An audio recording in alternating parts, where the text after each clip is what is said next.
C'est Rosa, j'espère que vous allez bien. Donc aujourd'hui on se retrouve pour une toute nouvelle vidéo FAQ, foire aux questions, dans laquelle je réponds du coup à toutes vos questions. Il y a quelques semaines, je demandais sur Instagram, en fait en Insta Story, parce que si vous avez des questions, que ce soit en fait par rapport à YouTube, Insta, les études ou quoi que ce soit que vous me posez, qu'à ça du coup je répondrai en vidéo. Au départ, j'avais pensé du coup de répondre directement en story, mais j'avais remarqué que je suis quelqu'un que quand il s'agit de commencer par écrire, ça va être hyper compliqué du coup de répondre à une question en story puisque vous allez très vite comprendre pourquoi. Alors du coup, les questions plutôt qui est revenue le plus souvent, c'est concernant du coup la scolarité, les études, l'année, la terminale et ainsi de suite. Donc j'ai quand même reçu pas mal de questions et du coup je me suis dit que j'allais répondre du coup à toutes ces questions en vidéo. Alors il y a au moins une douzaine de questions à peu près. Alors du coup on va tout de suite commencer. Alors avant de commencer, je voulais aussi vous dire que pour les premières, je vous ai mis du coup à disposition mon drive dans lequel vous pouvez retrouver mes fiches, quelques sujets de contrôle, puisqu'il y en a en fait je ne les retrouve plus. Et pour tous les contrôles, il n'y a pas forcément décorrigé, mais pour certains, il y en a. Et aussi quelques sujets de TP, de physique. Alors pour l'instant, j'ai pas encore tout mis, mais il faudrait que vous alliez vérifier par vous-même, genre chaque dimanche soir, si enfin j'ai rajouté des choses.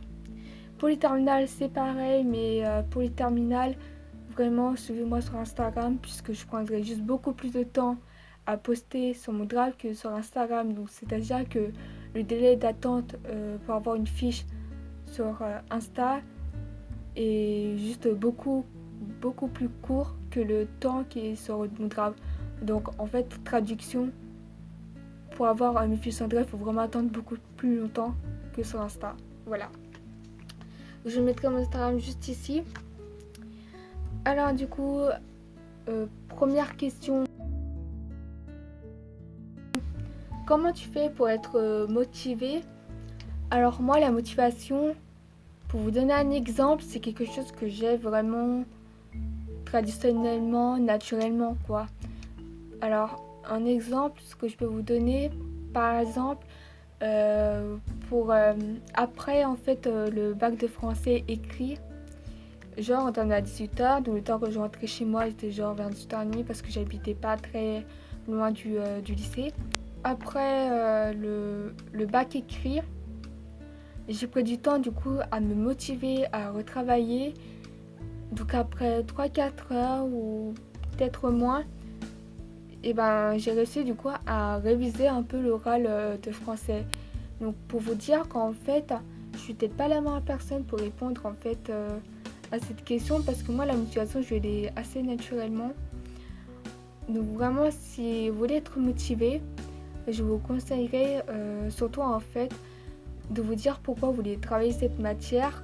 Si par exemple j'ai envie de travailler les maths pour obtenir telle ou telle moyenne, pour avoir telle ou telle note, et aussi du coup avoir un objectif qui tient sur l'année, au cas où c'est en fait en cas de baisse de motivation. Par exemple, je veux avoir le bac avec ou sans mention, je veux en fait avoir une moyenne générale de telle de 14, de 13, de 11 et tout ça. Je sais pas, c'est à vous de voir, mais ne surtout pas fixer un objectif trop haut parce que le plus souvent c'est quand on fixe un objectif très haut et quand en fait on l'a pas, on est le plus souvent assez déçu. Donc vraiment en fait se dire pourquoi on a envie de travailler cette matière, qu'est-ce que ça va nous apporter, pourquoi pas une autre matière et en fait pourquoi je dois me motiver pour cette matière. C'est quoi en fait la raison et pourquoi en fait j'ai besoin de motivation parce qu'en fait j'ai bientôt un contrôle, il faut vraiment que je me motive pour avoir une bonne note ou sinon je vais rater et tout ça et du coup juste quand même éclaircir un point concernant les mauvaises notes. Le plus souvent je regarde à vie, c'est parce qu'en fait j'ai pas assez appris mon contrôle. avis parce qu'en fait je connaissais pas assez mon cours, alors qu'en fait c'est pas du tout ça. Le truc c'est que si on a des mauvaises notes, c'est et que vous êtes sûr et certain d'avoir bien appris, que vous avez appris votre cours avant, donc c'est-à-dire que c'est pas vraiment un facteur. C'est soit en fait vous avez mal compris votre cours, soit c'est un problème de méthode. Donc le plus souvent c'est une incompréhension, c'est en fait un contresens. Ça peut arriver à tout le monde, mais c'est en faisant des erreurs qu'on apprend. Donc ne vous inquiétez pas. Et vraiment, si vous voulez vraiment être motivé dans l'année, il faut vraiment se donner. Et je sais que aussi pour se motiver, on peut aussi regarder du coup des vidéos Study With Me. C'est des vidéos dans lesquelles en fait les gens travaillent et vous travaillez du coup en même temps qu'eux. Donc ça peut être sans musique, avec musique, accéléré ou sans accélérer. Donc du coup j'en ai fait quelques-unes sur ma chaîne YouTube et vous pouvez aussi en retrouver du coup quelques-unes du coup sur mon Instagram, mais du coup plus courte pour une durée qui est juste beaucoup plus courte que sur ma chaîne YouTube. C'est vraiment un concept que j'aime bien parce que non seulement en fait pour moi ça me motive aussi parce que le truc c'est que je filme en même temps que je travaille, donc forcément il faudrait que je travaille parce que sinon je peux pas filmer. Mais en plus de ça, ça peut aussi du coup permettre à vous du coup de travailler du coup en même temps que moi. J'essaie du coup de faire des vidéos Study With Me, donc j'avoue que j'ai pas souvent le temps du coup en fait de vouloir filmer en même temps que je travaille. Ça c'est en fonction du coup de mon humeur, si j'ai envie de filmer ou pas. Mais le concept c'est que vraiment c'est que en fait vous travaillez du coup en même temps que moi, en même temps que les gens, que les autres. Ou sinon c'est aussi de suivre des comptes Instagram qui vous motivent, dans lesquels en fait qui vous postent pendant qu'ils sont en train de travailler, son environnement dans lequel ils travaillent, et dans lequel en fait qui dit en fait qu'est-ce qu'il a fait dans la journée. Peut-être ça peut aussi vous motiver. Parfois c'est des choses que je fais sur Insta, mais beaucoup plus en story que dans lesquelles je mets en fait j'ai fait telle chose, je travaille telle chose, je révise telle chose. Ou sinon c'est aussi de regarder du coup mes vidéos sur les vlogs. C'est là où en fait j'explique, je dis en fait les devoirs que j'ai à faire, qu'est-ce que j'ai fait et comment du coup je l'ai fait et ainsi de suite. Deuxième question. Comment tu gères ton stress? Alors mon stress, étant donné que je stresse du coup H24, sérieusement, juste avant un contrôle, un TS, un devoir commun, le bac, un oral ou je ne sais quoi, c'est de respirer, d'expirer. Et vraiment vous faites ça et ne pensez à rien, ne pensez surtout pas au contrôle et dites-vous que vous avez bien révisé, donc il n'y a pas de questions que vous allez rater. Parce que souvent le stress est plutôt lié, putain je vais rater mon TS, je connais pas mon cours, je connais pas l'oral, comment je vais faire? Le plus souvent c'est ça. Donc vraiment, déstressez-vous. Pour éviter de stresser, c'est vraiment de s'y prendre en avance. Révisez en avance, faites vos devoirs en avance et tout devrait bien se passer. Le plus souvent, c'est le stress, c'est quand on fait des choses à la dernière minute, donc forcément on stresse. Mais le stress est quelque chose de naturel, c'est normal de stresser, mais vraiment essayez de penser à autre chose, de faire autre chose et ne pas réviser juste avant un DS. Ou faites aussi des séances de yoga ou des choses en fait comme ça pour moins stresser en fait, parce qu'en fait chacun en fait a sa manière de gérer son stress. Et sérieusement moi en fait quand je stresse, je me dis tout le temps j'ai bien révisé, et le plus c'est que quand je sors je dis putain j'ai raté, comment je vais faire, alors qu'en vérité le truc c'est j'ai mal compris le document et qu'en fait c'est plutôt que j'ai oublié de parler de ça, comment je vais faire et tout ça.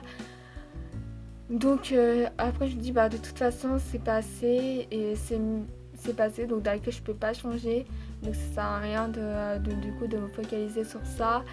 Ou en fait le truc c'est je me dis qu'en fait de toute façon il faut bien le passer, donc c'est mieux le passer maintenant que dans une semaine, puisque si c'est dans une semaine, peut-être on aura juste beaucoup plus de choses à faire. Du coup, ça rajoute encore le double de travail à faire.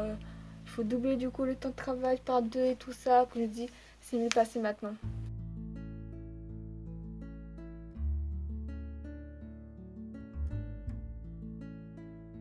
Troisième question. Comment fais-tu pour gérer la charge de travail? La charge de travail, en fait, je la gère pas vraiment. Parce qu'en fait, le truc, c'est que la charge de travail, pour vous donner un exemple, il y avait, par exemple, il y a une semaine dans laquelle j'ai 2 euros, des exos, 3 DS, 2 DM. Et le truc, c'est que pendant le week-end, j'essaie du coup de faire mes fiches, je révise, j'ai fait mes devoirs en avance. Et après, juste après, pendant la semaine, j'aurais juste du coup à réviser les oraux et du coup à revoir du coup les DS. En fait, le truc, ça passe particulièrement du coup par l'avance. Si vous prenez du coup les choses en avance, si vous faites du coup les devoirs en avance, tout devrait bien se passer. Il faut justement en fait pas dire qu'en fait oui, parce que parfois je reçois des questions en mode je travaille beaucoup et tout ça et il faudrait que je me repose. En fait, le truc c'est que je me repose, mais je montre pas forcément. Et étant donné que je suis en terminale, c'est un peu normal la charge de travail que j'ai. Et le truc, c'est que moi, étant donné que j'aime bien travailler, donc moi, forcément, je vois pas l'heure qui passe quand je travaille. Donc vraiment, moi, comme je gère, c'est pendant le week-end, c'est que je fais mes fiches, exos en avance, je révise les contrôles, comme ça, pendant les semaines, il ne manque plus que du coup de faire les exos, qu'il y a des données, et revoir les oraux, ainsi que les contrôles, les oraux et les DS. Parce que tout ce qui est DM et tout ça, j'avais fait ça du coup pendant le week-end. Et si par exemple du coup un DM qui est pour dans 2 semaines, j'essaie du coup de regarder en fait le soir ou le lendemain quand je rentre, quand j'ai du temps, en fait de quoi parle le DM et essayer du coup de m'avancer un maximum et donc pas non plus commencer le DM pendant le week-end. C'est-à-dire que le DM je commence souvent avant le week-end. Donc vraiment ça dépend de soi, mais vraiment je dirais quelque chose que je fais, c'est le vendredi soir, je fais du coup une to-do list à toutes les choses que j'ai à faire. C'est-à-dire que ça soit fiches, exo, DS, contrôle, que je dois prendre en avance dans les fiches et tout ça. J'écris tout ça et comme ça je peux savoir les choses que j'ai à faire parce que sinon je me retrouve pas et j'ai besoin de faire ça. Ou sinon parfois je m'accorde du retard dans laquelle j'essaie du coup de rattraper ça soit pendant les vacances ou juste avant les cours.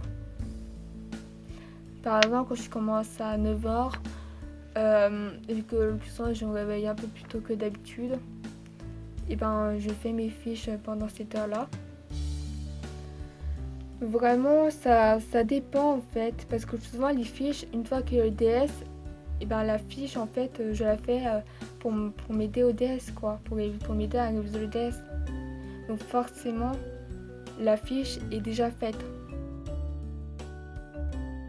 Alors après, prochaine question. C'est quoi le cahier pour le bac? À quoi ça sert? Son but? Le cahier pour le bac, c'est ce cahier en fait. Et en fait, il sert surtout en fait à m'aider à m'organiser pour le bac. C'est-à-dire qu'en fait, dedans, j'écris tous les chapitres qu'on a fait, le plan et les exos du coup par chapitre qu'on a pu faire. Et du coup, ça m'aide énormément. Comme ça, je peux savoir en fait, tiens, juste avant un contrôle, j'ai envie de réviser, je sais pas moi, les nombres complexes. Donc, je vais aller voir du coup dans la partie nombres complexes dans laquelle j'écris le plan du coup du cours ainsi que les exos. Je regarde du coup ce qu'on a fait et c'est là où je peux savoir en fait quel exo j'ai fait. Et je fais ça vraiment pour toutes les matières en fait. ça m'aide non seulement du coup pas à m'organiser seulement pour le bac, mais aussi pour tout ce qui est devoir commun ou DS. Ça vraiment ça m'aide en fait. Et vraiment son but c'est surtout pour vous faciliter parce qu'en fait j'essaye de trouver du coup comment je vais faire du coup pour m'organiser pour le bac de fin d'année. J'ai du coup un projet concernant l'orientation, les études, l'organisation et tout ça. Non, pas d'orientation, l'organisation. Donc pour l'instant, je n'ai pas encore mis en place le projet, mais normalement, je vais bientôt vous en parler puisque normalement, ça va peut-être vous aider. Voilà. Donc vraiment, pour l'instant, je fais ça puisque j'avais trouvé que l'idée était assez bonne. Surtout comme ça, je peux savoir en fait de quoi parle en fait le chapitre et je peux savoir à peu près est-ce que en fait combien y a-t-il de parties en fait, puisque le plus souvent c'est que quand je révise, je fais ça en fonction des parties. Alors prochaine question, tu veux faire quoi plus tard? Je voudrais bien faire du coup un métier de la médecine. Pour l'instant, je suis pas vraiment totalement sûre, mais la pharmacie me plaît. Le truc c'est que je voulais faire ce métier. En fait, je suis pas sûre. Au collège. Parce qu'en fait, en troisième, juste avant le troisième, j'avais une idée de ce que je voulais faire. Et en troisième, je pouvais du coup réaliser du coup un stage pendant les vacances scolaires. Et du coup, j'ai fait du coup un stage à la pharmacie. C'était un stage de 3 jours. Et j'ai adoré. Mais je vous avoue que là, avec la réforme, il n'y aura plus la passe S, la mineure, la majeure santé, ça me fait quand même assez peur. Donc pour l'instant, je verrai comment ça va se passer. Mais pour l'instant, un métier, c'est possible dans la médecine. Et surtout pas devenir médecin parce que la prof, elle nous a déjà dit qu'en fait, pour ceux qui ont envie de devenir médecine, vous allez faire ça. Après, quoi? Non, ça c'est certainement pas pour moi parce que j'ai certainement pas envie de faire ça. J'ai horreur.